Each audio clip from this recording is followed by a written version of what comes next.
Olá, como vai você? Tudo bem? Está no ar mais uma edição do programa Alesp em Pauta. Na edição de hoje nós vamos falar sobre disciplina, honra. Você que está aí do outro lado da nossa tela, pratica alguma arte marcial? Muitas pessoas usam as artes marciais não somente para aprender uma luta, enfim, não é? Mas justamente para aquilo que eu acabei de dizer, a disciplina, a honra. No programa de hoje, nós temos dois convidados. Nós falaremos com Antoniel Novaes, mestre de Hapkido, e também Francisco Mansor, grão-mestre de Jiu-Jitsu. Sejam bem-vindos ao nosso programa nesta edição. Muito obrigado pelo convite. Nós que agradecemos a aceitação, e eu vou aproveitar, então, começar com o Antoniel, que está aqui ao meu lado. E aí, sintam-se à vontade para que os senhores, vocês possam se complementar, então, a fala. Eu disse agora há pouco, então, que a arte marcial, as artes marciais, podem ajudar muito nessa questão de disciplina e ordem. É exatamente isso, Antoniel? Exatamente. A arte marcial, ela ajuda em diversos aspectos da nossa vida, na formação da nossa vida. Eu sempre digo para os nossos alunos que o Hapkido, enfim, a arte marcial, é mais do que simplesmente aprender a dar um soco, um chute, ou simplesmente a se defender. É um desenvolvimento emocional, um desenvolvimento humano. Quem treina artes marciais é para se tornar um melhor ser humano, né? Através da disciplina, do respeito, do autocontrole, entre outras coisas que envolve a arte marcial. Muito bem. Eu já passo a palavra também, por favor, ao grande mestre Francisco Mansor. Por favor, complemente esse pensamento, né? Eu acho que o senhor tem uma longa estrada, jornada, no que se diz respeito às artes marciais. Eu sou um dinossauro. E o que é ser um dinossauro, então, né, das artes marciais?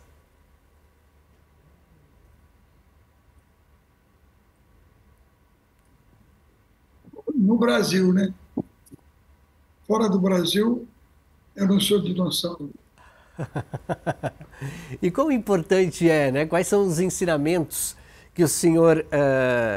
quais são os conhecimentos que o senhor aprendeu, né, ao longo dos anos e que podem ajudar muito nessa questão que falamos agora há pouco aqui, não é? Sobre essa questão da disciplina, da ordem.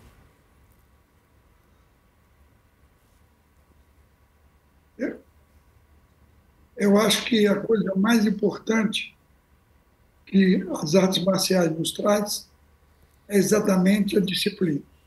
A disciplina, a força de vontade e a determinação. Determinação, né? Sabem de uma coisa? Agora há pouco esse programa, você que está nos acompanhando, né? Esse programa está sendo gravado no início de abril e este é um mês muito importante também para as artes marciais.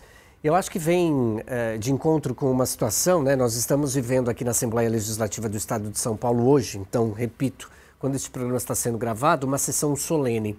E agora há pouco, uma banda lá no plenário Juscelino Kubitschek, que é o principal plenário aqui da Casa Legislativa, tocava aquela música do Rock Balboa, sabe?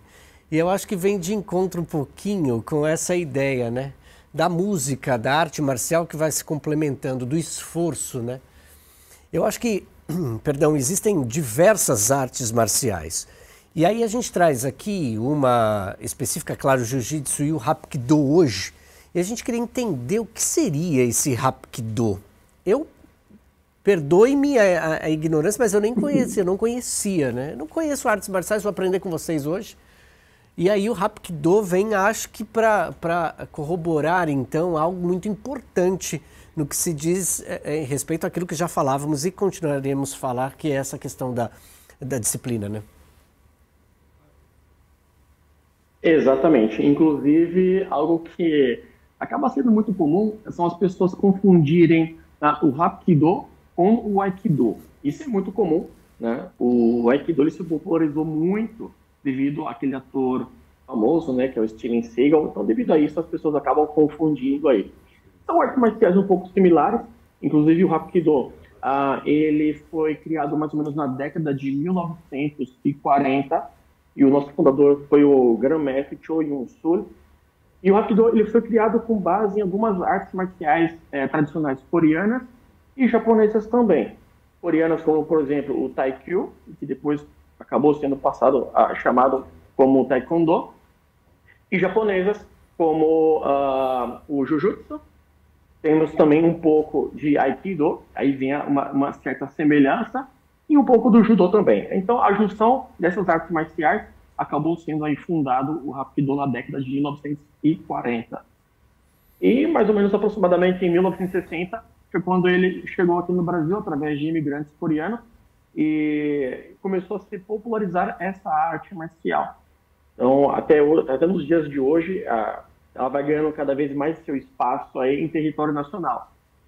1940 é isso, década de 1940 é isso, né? Exatamente, 1940. Perfeito. E aí, já lanço também uma questão aqui ao Mansour. O jiu-jitsu, ele é um pouco mais jovem ou não? Como é que vem, né? O porquê, então, a criação de uma arte marcial como o jiu-jitsu? Para muita gente, não é uma arte que, de repente, é um pouco violenta, mas vamos explicar um pouquinho sobre isso, né? Se você me der um tempinho pouco, eu te explico tudo. O jiu-jitsu nasceu na Índia e com o nome de Jujutsu e tomou conta do mundo. Hoje em dia, eu viajo o mundo inteiro fazendo seminários e hoje em dia o jiu-jitsu, que passou a se chamar jiu-jitsu, ele é o esporte mais praticado depois do futebol no mundo inteiro. Ele tem 2.500 anos, mais ou menos, ou 3.000 anos. Foi fundado pelos monges budistas de algumas milhas acima de Benares, eu até estive lá, e para ver o monastério como era e conhecer de perto a história. Então, eu fiquei muito assim empolgado com a história, porque o jiu-jitsu todas as leis da física estão dentro do jiu-jitsu. Todas, sem exceção. Todas elas estão dentro do jiu-jitsu. E o que assusta é que naquela época lá dos dinossauros, os caras já sabiam isso. Sabia? Ação, reação, alavanca, centro de gravidade, essas coisas todas, equilíbrio. Como é que eles poderiam ter esse conhecimento lá se não fosse uma coisa inspirada? Então, eu acho que, pelo tempo que eu estudo jiu-jitsu, são 70 e tantos anos, eu acho que a verdade é que o jiu-jitsu é inspirado por Deus.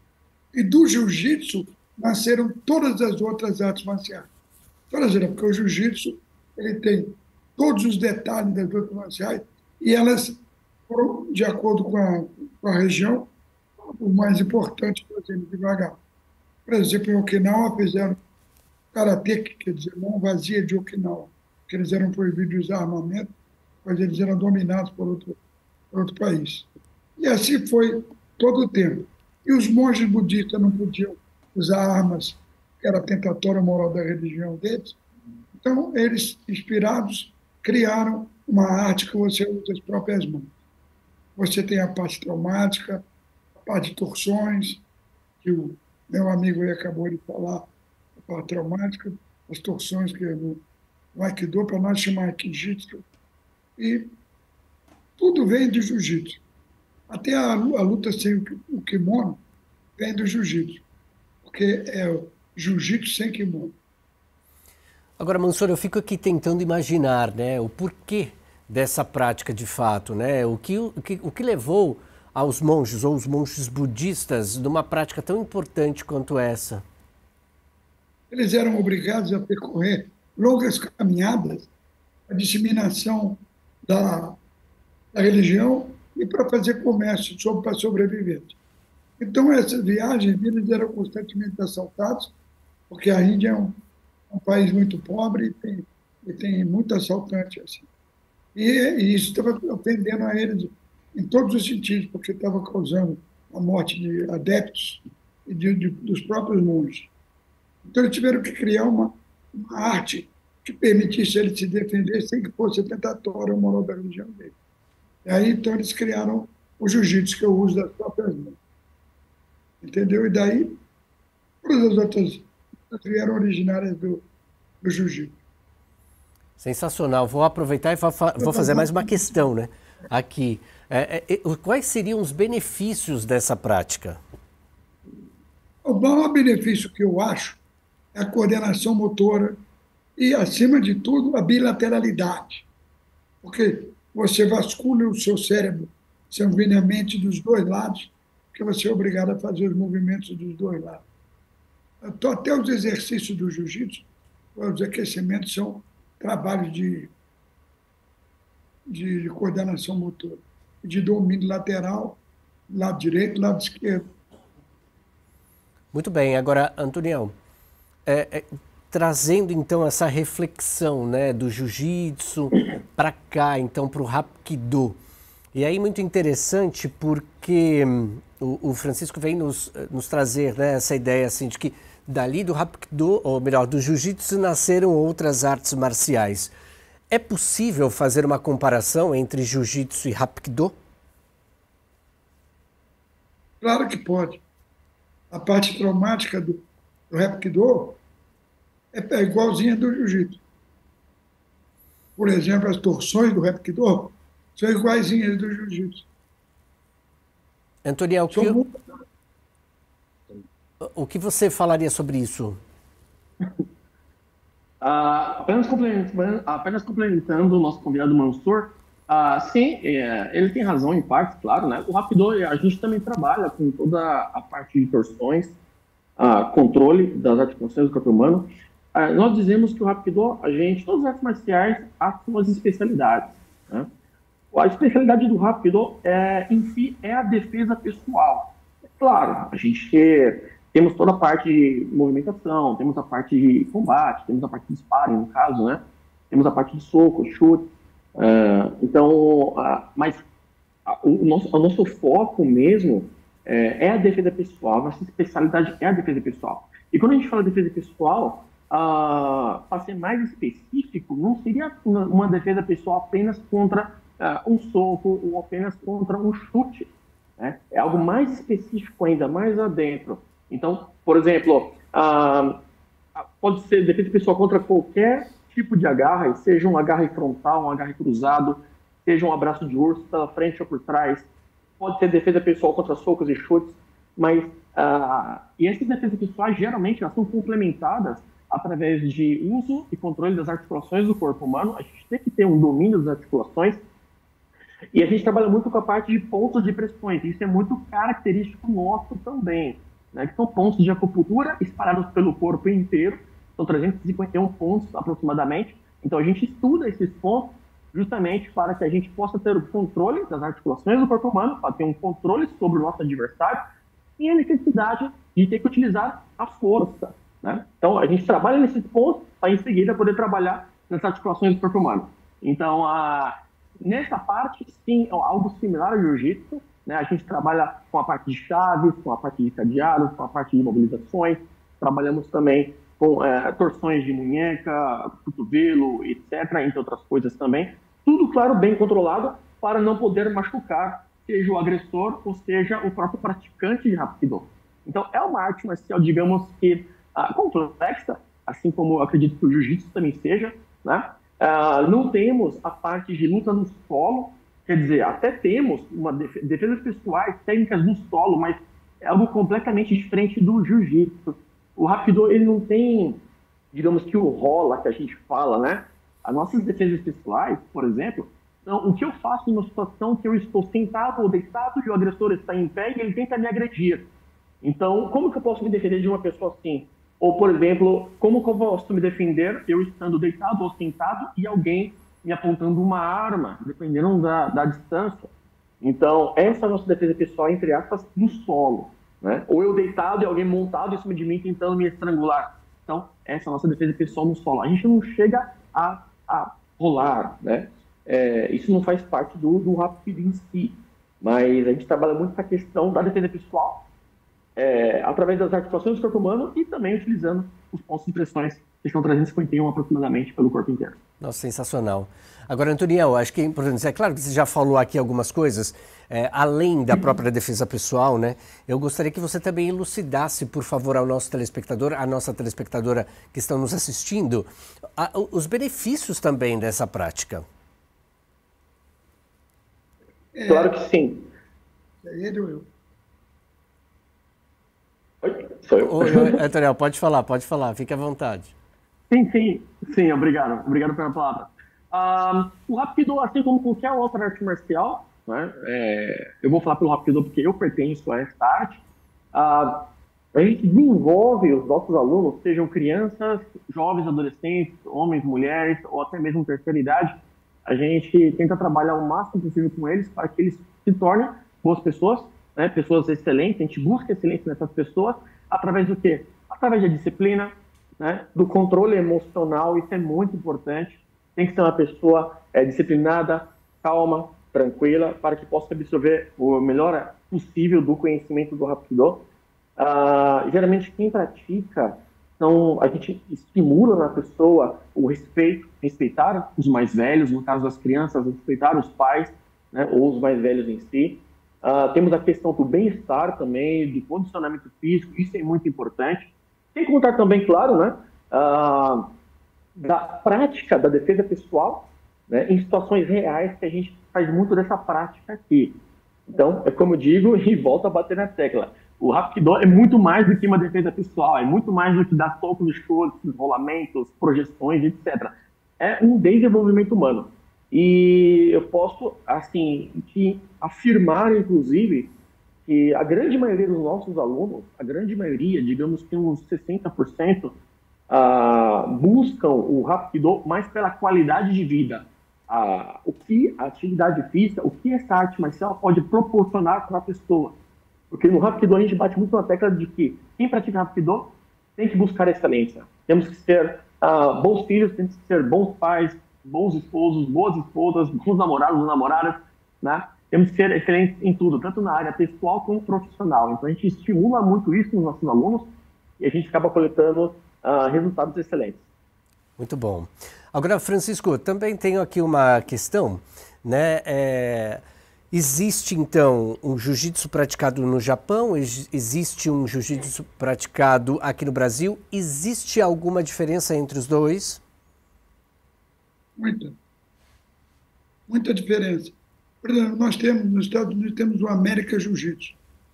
No Japão tem o jiu-jitsu japonês. E no Brasil, sem nenhuma vaidade, nós temos o jiu-jitsu brasileiro. Que agora estamos tirando o nome fora, porque nós estamos lutando para colocar o jiu-jitsu na Olimpíada. E não pode ter nome de país nenhum junto. Mas a verdade toda é que o Antoniel já falou aí. Tudo que ele falou muito certo e muito bem. E aí eu vou dizer mais ainda, acrescentando sobre o que ele falou. Todas as artes marciais, a preocupação dela é a disciplina, hierarquia, a autoconfiança, para transformar a pessoa num cidadão de bem, para que ele possa cumprir com os deveres do cidadão. Ele não pode, nós trabalhamos de modo que ele não seja uma pessoa agressiva e tudo mais. Mas, sem dúvida alguma, quando você é atacado, você tem que se defender.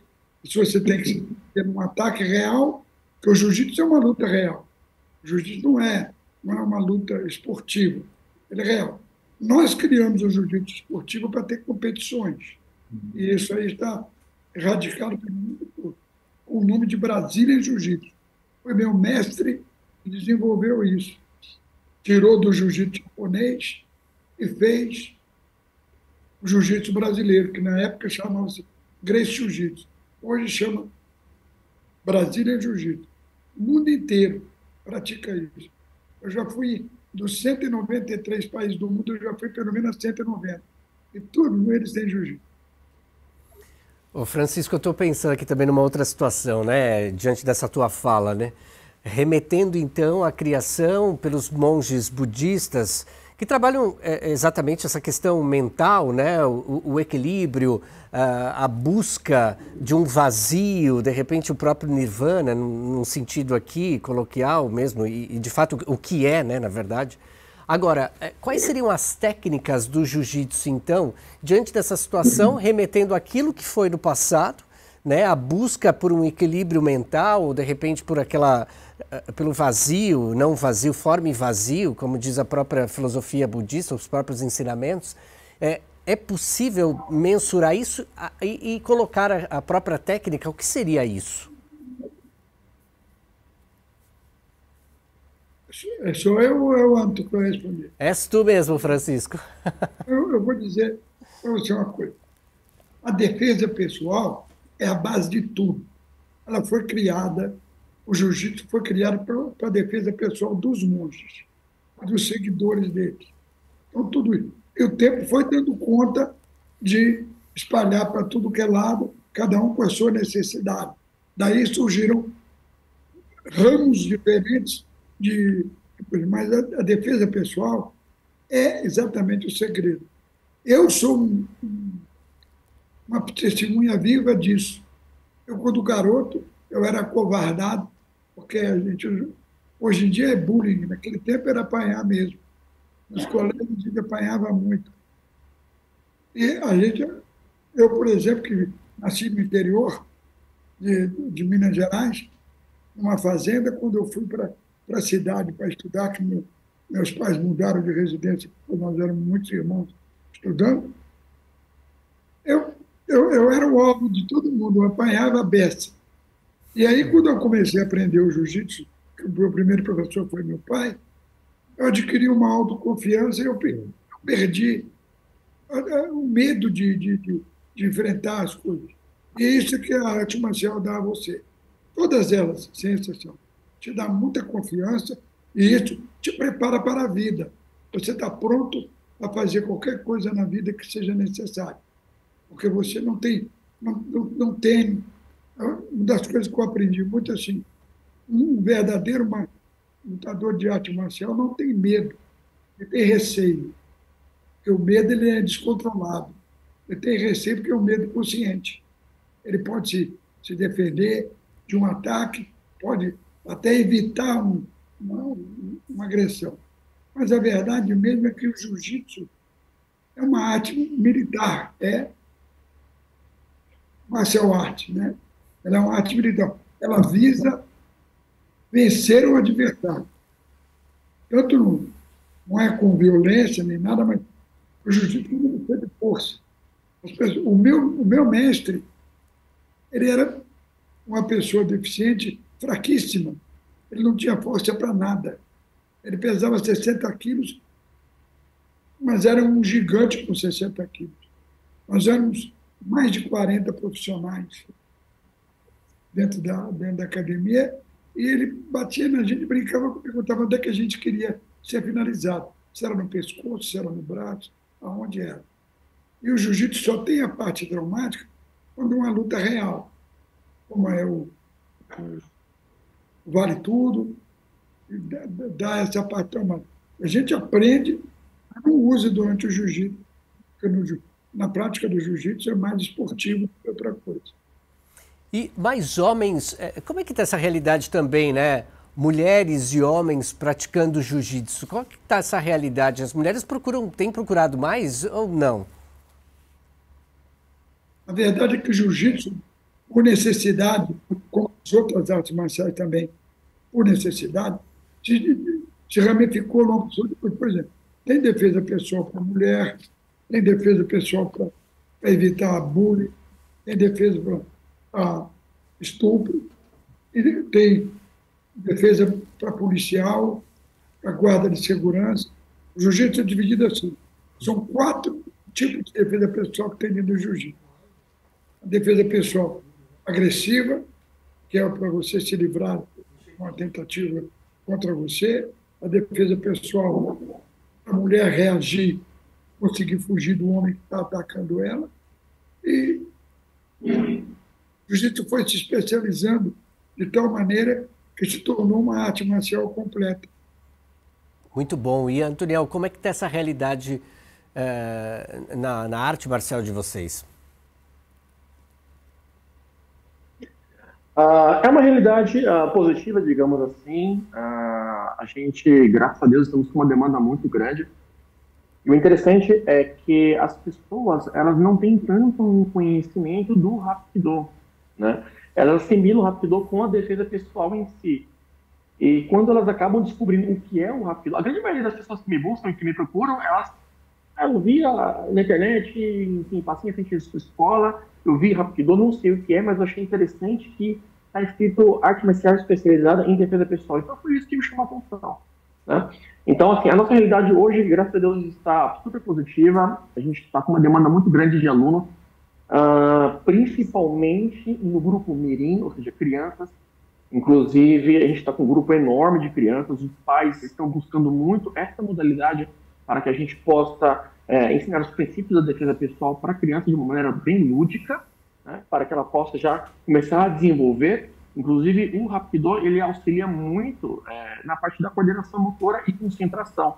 Então, isso chama muito a atenção dos pais, né? Os pais querem isso para os seus filhos, né? Menos tempo em tela e mais atividade física. Então, os pais, de alguma forma, acabam encontrando isso no Hapkido. Temos também uma demanda bastante elevada por mulheres.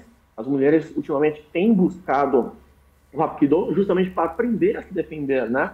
O Hapkido nada mais nada menos do que uma arte marcial e não necessariamente é utilizado à força, né? A gente trabalha muito com a parte das articulações, pontos de pressões, etc. Então, para poder executar alguma técnica que envolva torção, controle, etc., né, não é necessário a força, né? A gente treina justamente para que a gente possa deixar a pessoa, digamos que inapta, né, sem a possibilidade de atacar ou contra-atacar, através de 1 a 2 movimentos apenas. 1 ou 2 movimentos é que a gente geralmente pratica para que a pessoa fique inapta em atacar. Então isso acaba chamando a atenção. O nosso foco não é ficar fazendo trocação, ficar dando socos e chutes de maneira aleatória e que esse sparring ou essa luta, enfim, essa briga dure aí 1, 2, 3, 4 minutos. Não, o nosso propósito é deixar a pessoa inapta o mais rápido possível de 1 a 2 movimentos, né? Por isso que a arte marcial também muito buscada por policiais, sejam eles civis, militares ou federal, enfim. Temos alunos da área de segurança aqui com a gente e eles geralmente, quando nos buscam, eles usam como argumento de que eles querem aprender não pelo fato a se defender, não, eles querem, lógico, aprender a se defender, mas eles querem aprender a controlar, a ter um controle sobre o agressor, né, não importando as circunstâncias, sem a necessidade de utilizar a força ou sem a necessidade de utilizar uma arma de fogo. Então, quando a gente começa a prática, ela chama muita atenção para eles, porque a gente tem um controle sobre o agressor sem a necessidade de ter que ir para o chão, né?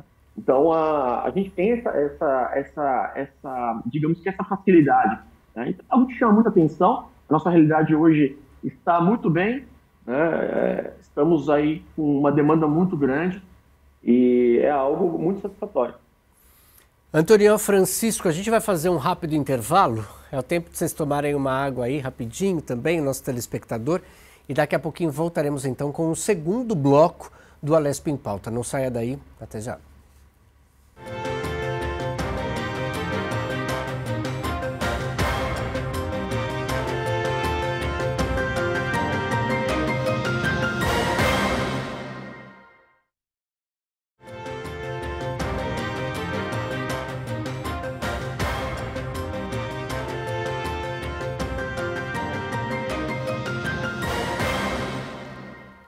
O Alesp em Pauta está de volta. Você que está chegando agora, seja muito bem-vinda, muito bem-vindo. No programa de hoje, então, nesta edição, nós estamos falando sobre artes marciais.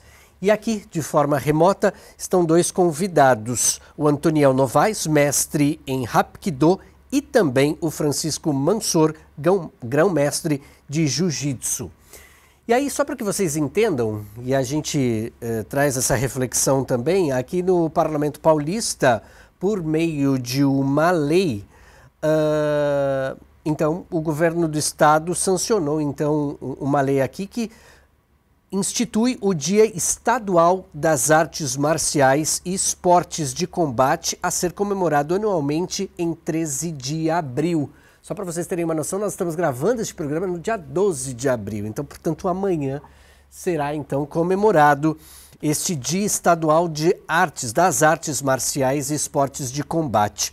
Aí eu volto a conversar, e aí, Antoniel, trazendo essa reflexão, né, sobre a importância das artes marciais e que fazem, inclusive, parte do calendário do Estado de São Paulo. O que isso representa para você? Para mim isso é fantástico, né? Inclusive isso ajuda na divulgação da arte marcial, independentemente de qual seja, inclusive para que isso motive as pessoas a fazer parte desse mundo das artes marciais, né? Para que elas entendam os benefícios que a arte marcial pode trazer para a pessoa, não importando seja uma criança, um adolescente, jovem, adulto, homem, mulher, ou terceira idade. Então, é importante, sim, espero que as pessoas que estejam assistindo esse programa, elas, tomem consciência, né? E elas possam fazer parte e entender as maravilhas que a arte marcial pode trazer para elas.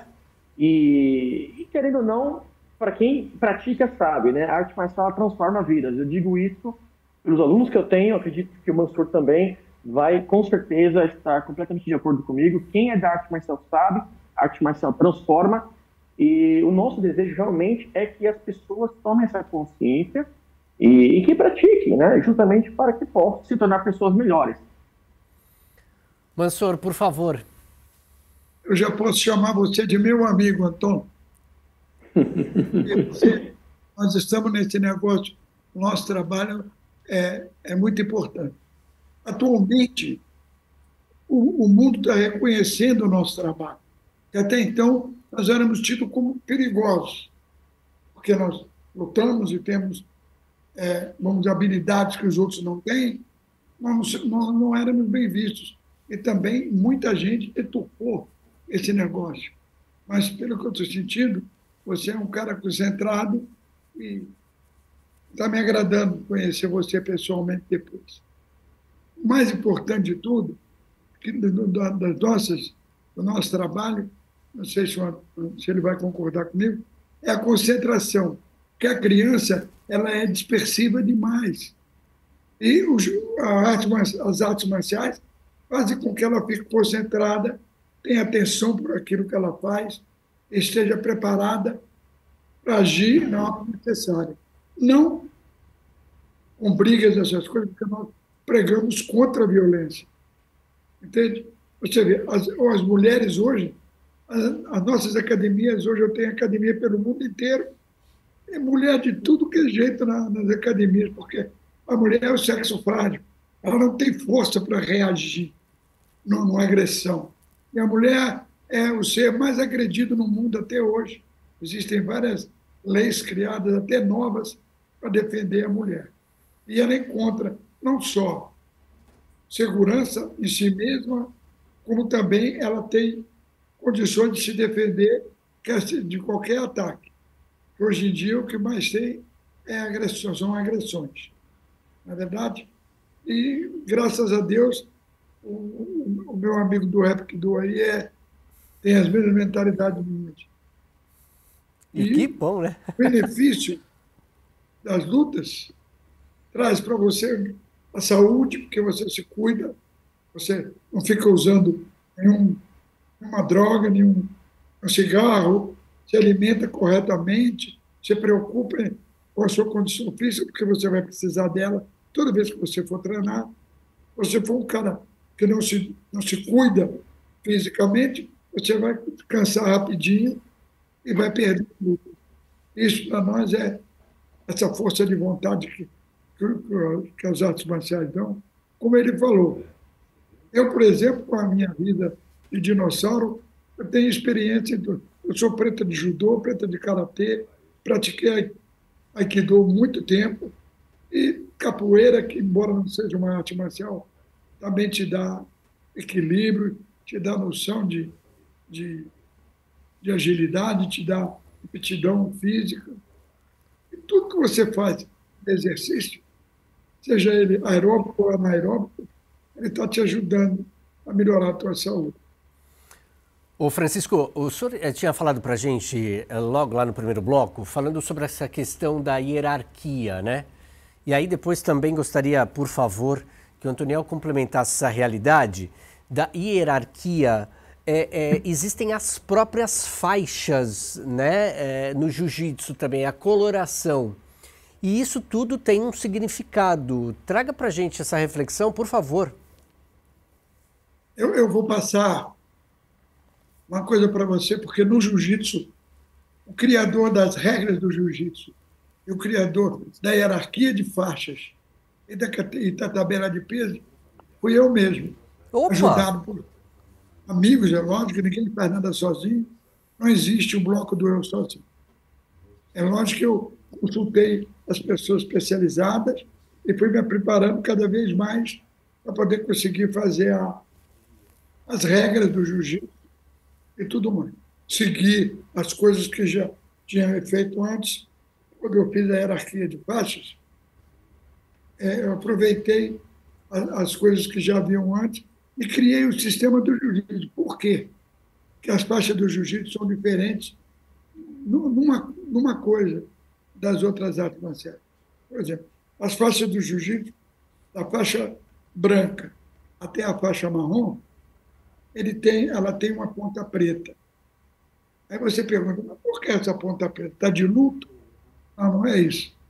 É o seguinte, é porque quando você começa a praticar, você é despertado no seu ego e você começa a querer chegar até a faixa preta. E por isso a ponta é preta, no jiu-jitsu. Aí depois vem a faixa preta e vermelha, que já não deixa de ser uma... Não é que você seja especial, você ser faixa vermelha, faixa preta e vermelha, é o tempo que te dá essa qualidade, é a experiência que você adquire, porque toda pessoa idosa tem mais experiência do que os jovens, conhece mais da vida. Então é por isso que a gente se preocupa muito em preparar nossos alunos para as coisas da vida, né, Antônio? A gente preparar porque ele vai enfrentar durante a vida dele muitas coisas que ele tem que superar. Entre elas, ele vai ter que perder, saber ganhar, entendeu? Ter uma ideia de chegar a algum ponto. E você falou em Deus aí, gostei muito de ouvir isso, porque para mim tudo é Deus. Não tem nada que seja criado ou que seja feito sem Deus. Entendeu? Então, como nós dois temos o mesmo pensamento, eu já estou te considerando meu amigo. E assim que eu puder, eu quero conhecer você pessoalmente.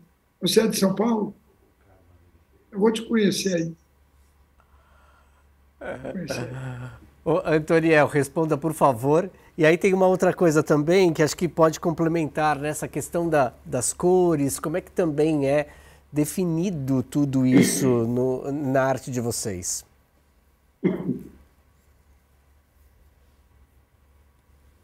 Claro que sim. Mansur, vou chamar você de meu amigo também, para ser sincero. É uma honra estar aqui com alguém tão experiente como você, um grão-mestre, né? Já com isso, para mim é uma honra compartilhar esse espaço com você. E sim, sou de São Paulo, sou do ABC Paulista, da cidade de Santo André. E claro, a gente pode marcar para se ver, a gente pode tomar um café, a gente pode compartilhar nossas experiências. Acredito que eu tenha muito que aprender com você pela sua vivência nas artes marciais, pelo tempo que você tem nas artes marciais, né? E eu já estou aprendendo hoje, inclusive, algumas coisas que você me comenta, poxa, a vida faz sentido, isso é fantástico, a vida é um aprendizado, nós aprendemos todos os dias, assim como nas artes marciais, e hoje eu estou aprendendo muito com você. Então é um prazer estar compartilhando esse espaço com você. Ok? Vou chamar você de meu amigo também. Agora, voltando com relação às graduações, né, sobre as faixas, eu digo para os alunos que é o seguinte: o Hapkido, como qualquer outra arte marcial, começa pela faixa branca, né? Logicamente, comparado ao jiu-jitsu, a ordem de faixas é diferente e, é claro, a quantidade também. Não lembro agora de cabeça quantas faixas são no jiu-jitsu, mas o Hapkido, o estilo que eu implemento para os meus alunos, são um total de 12 faixas incluindo a preta, né? Tirando a preta, são 11 no total. Mas, vamos contabilizando a preta primeiro dan, são 12 faixas. Eu digo para o aluno que não apenas o jiu-jitsu, como qualquer outra arte marcial, o Hapkido, ele é digamos que, como se fosse uma qualidade de vida. Ou seja, você, a partir do momento que você pratica o Hapkido ou alguma arte marcial, você, iniciando pela branca, eu uso a seguinte analogia para os alunos. Digamos que você é branca, independentemente da sua idade, ou se é homem, mulher, enfim. Branca, eu trato o aluno como se ele fosse um bebê, como se fosse uma criança que acabou de nascer.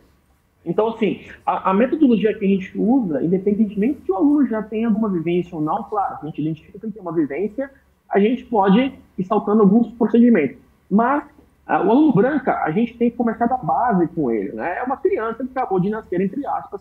Então, ele está aprendendo a engatinhar. Então, a gente inicia com o básico, certo?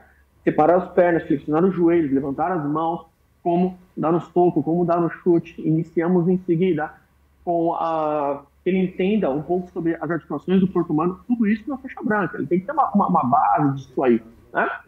Sobre os primeiros pontos de pressões. A gente trabalha muito a parte da coordenação motora, da memória muscular, que isso é muito importante, né? Tudo isso na faixa branca. A partir do momento que o aluno já desenvolve o que para a gente é necessário para a faixa branca, ele apresenta para uma seguinte faixa, e no caso seria a faixa amarela. Então, e já é outras coisas para se aprender na faixa amarela. Cada faixa é algo específico para se aprender. A gente não pode pegar um aluno que é faixa branca e jogar aquele monte de conteúdo para ele. O mesmo conteúdo de um aluno graduado com faixa branca. Não pode vivenciar isso, né? É todo um processo. É igual eu pegar uma criança que acabou de nascer e já querer ensinar ela a correr. Ela não vai correr. Se ela tentar, ela vai cair e vai se machucar. Então é a mesma analogia que eu uso e os alunos acabam entendendo isso e acabam se dando muito bem com relação a isso. Então, quando o aluno passa por uma seguinte faixa, que é a faixa amarela, ele já tem um pouco de conhecimento já. Agora ele vai aprender um pouquinho mais. E a questão da hierarquia, isso é muito importante, porque a partir do momento que o aluno ele vai subindo de faixa, né, em teoria, ele passa a ser um aluno mais maduro, né? Por isso que um faixa branca ele deve sim respeitar a seguinte faixa, que é uma faixa amarela, em seguida um faixa amarela deve respeitar sim uma faixa laranja, e assim sucessivamente. Devido ao tempo que ele tem de vivência na escola, né, e pelos obstáculos que ele conseguiu superar. Cada faixa há um obstáculo, né? Eu digo isso para os meus alunos, que meu mestre, quando eu treinava, meu mestre dizia isso para mim, né? Ele batia muito na tecla. Todos nós temos nossos anjos e demônios, né? Temos que enfrentar os nossos demônios, ou seja, temos que enfrentar os nossos obstáculos e as nossas dificuldades. Então, a gente trabalha isso faixa por faixa, né? Tentamos ser o melhor possível para poder superar esses obstáculos para que a gente possa continuar evoluindo.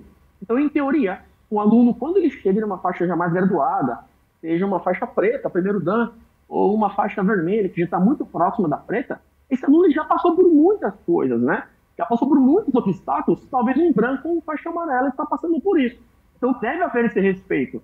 Um faixa branca ou um faixa amarela, ele deve sim respeitar sempre a hierarquia, né? Que é um nível acima, no caso, uma faixa acima, pela quantidade de vivência que teve na academia, pelos obstáculos superados.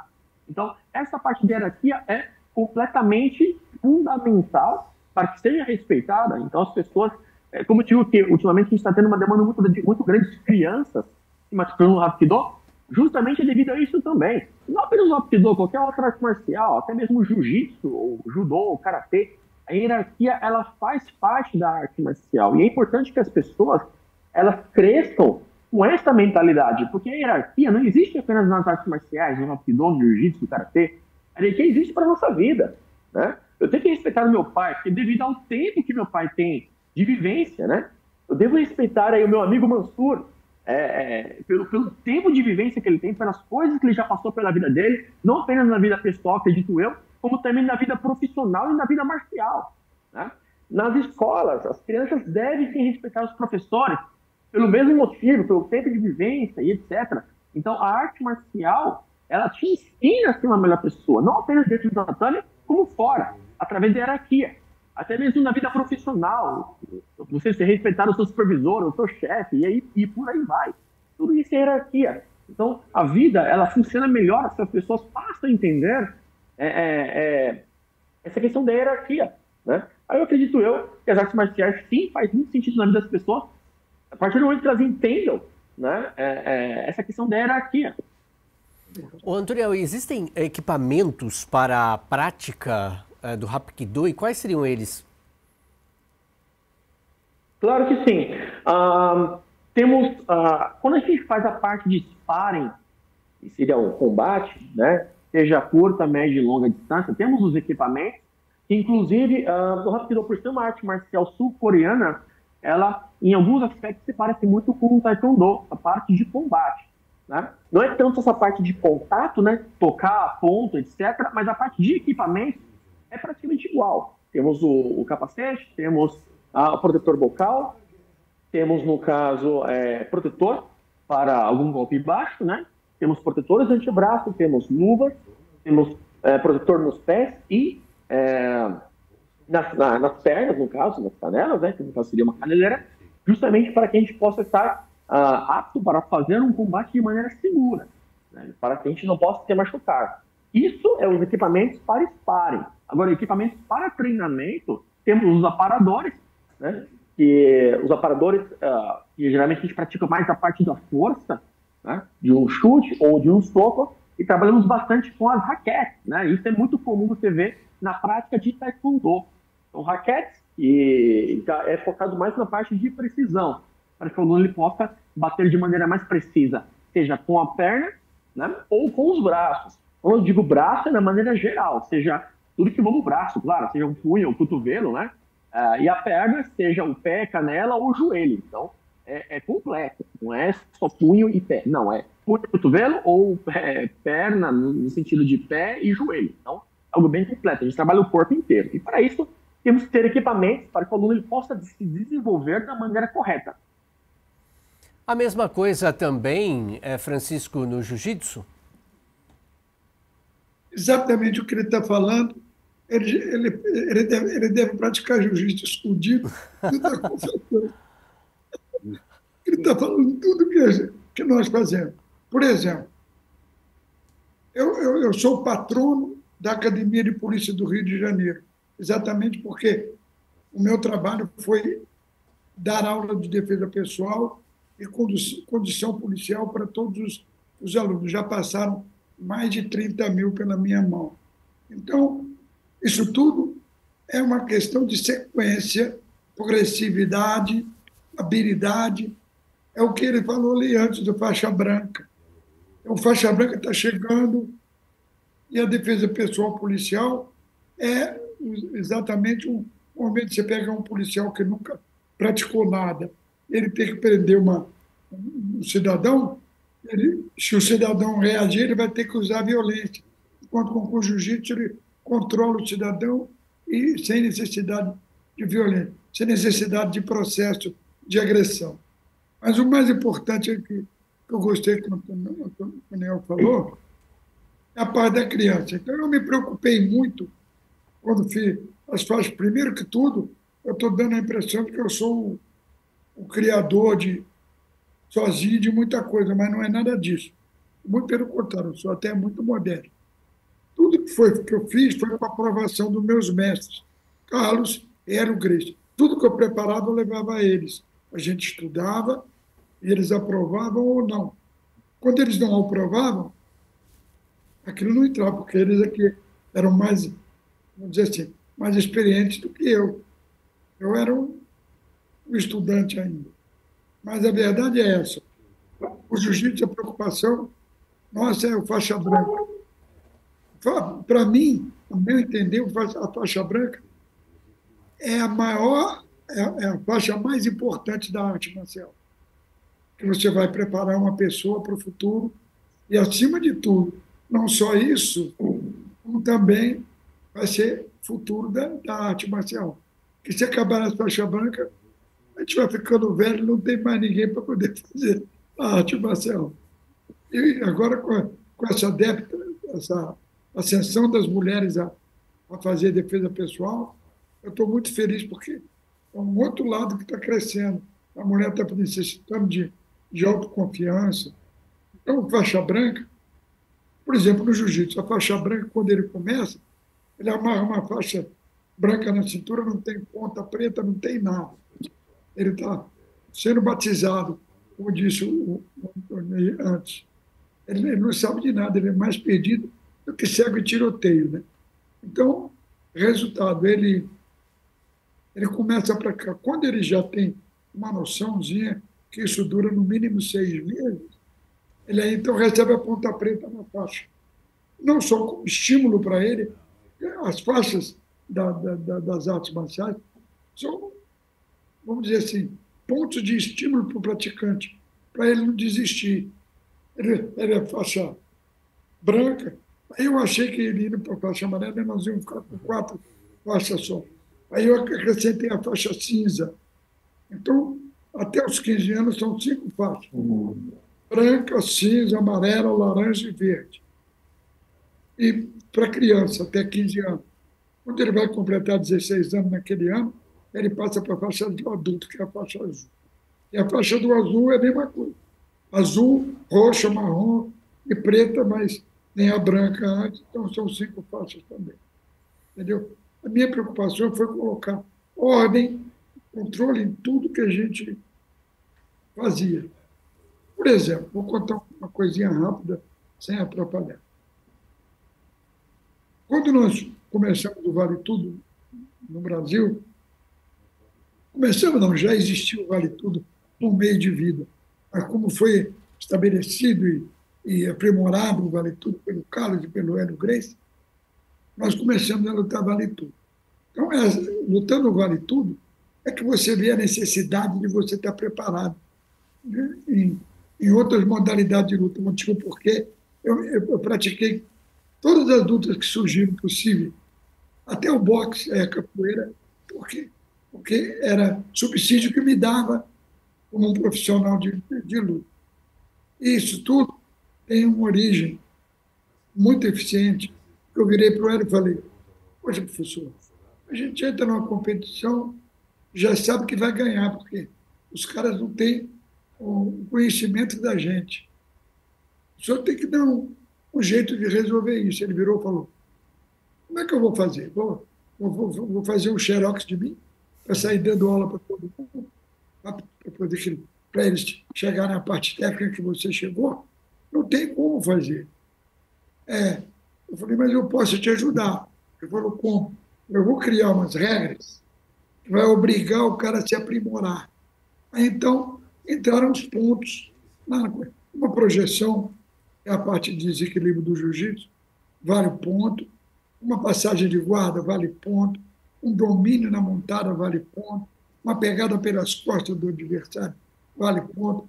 E as pessoas foram sendo obrigadas a se aprimorar tecnicamente dentro das partes que precisavam. Resultado, eu me preocupei até com as faixas. Quando o cara saiu da preta, passou para preta e vermelha, a faixa ela tem uma moldura de bronze, que é o que nós usamos. Quando ele passa para vermelho e branca, ele passa para a moldura é prata. E quando ele passa para vermelha, que é a última faixa, a moldura é ouro. Então, até a progressividade e a sequência, eu tive a facilidade de utilizar, porque, como eu disse para você antes, eu não faço nada sem Deus. Eu oro sempre quando eu vou fazer. Agora, por exemplo, estou tentando mudar um pouco a regra do jiu-jitsu, para a gente ver se consegue botar ela na Olimpíada. Mas eu, antes de fazer qualquer rascunho, eu oro. Converso com Deus pedindo a Ele ajuda. Entendeu? E assim nós vamos chegar onde a gente precisa. E eu não faço diferença de arte marcial. Para mim, todas elas são necessárias, eficientes, progressivas e conseguem vencer o subconsciente do praticante. Passa a ser um cara mais controlado, mais dedicado, mais amigo. A gente faz das nossas academias uma família para estar se respeitando entre. Eu já senti que você faz a mesma coisa, entendeu? A preocupação com a criança, para nós, é o essencial. A criança também é uma vítima muito grande. A gente precisa trazer ele para fora do poço. É o que a gente faz. Na minha vida, eu me dediquei inteiramente a isso. Eu trabalho com isso antes eu fui policial, durante 35 anos. E Deus, em primeiro lugar, e depois meu controle na arte marcial salvou a minha vida várias vezes. Porque várias vezes eu fui vítima de criminosos. Eu já levei 11 tiros. Rapaz. E estou aqui vivo. O dia que estiver junto, eu te mostrar coisa triste na minha barriga. Olha, Francisco, acho que com essa tua fala, né, com esse teu pensamento, a gente já vai amarrando tudo aquilo que falamos aqui neste programa, né? Então, vou aproveitar esse seu pensamento também para passar para o Antoniel, para que o Antoniel também, assim como o senhor Francisco fez, traga uma reflexão, né, e amarre todo o seu contexto. Por favor, Antoniel. Bom, para ser sincero, meu amigo Mansur praticamente já disse tudo, né? Não tem nem muito o que falar. Estou completamente de acordo com cada palavra que ele comentou.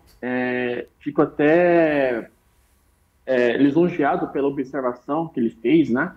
Ele comentou de que, observa que você trabalha com as crianças, tal, etc. Você passa essa imagem aí para as crianças. E fico feliz, essa sua observação é fato, né? A gente trabalha isso muito com as crianças, porque, querendo ou não, as crianças é a base, né? É a base de tudo. Então, a ideia é que, com as crianças, a gente possa fazer um trabalho bem focado com elas, para que elas cresçam melhores pessoas. A arte marcial, ela não é para que a pessoa se transforme em uma pessoa, digamos que, agressiva, né? Ao contrário. A arte marcial, ela é para que a pessoa seja uma pessoa mais focada, mais amiga, assim como o meu amigo Mansur comentou, focada, amiga, concentrada, e que seja uma excelente pessoa em todos os aspectos, que seja um excelente companheiro, um excelente profissional. Então, não tem muito o que falar, meu amigo Mansur, ele diz tudo, né?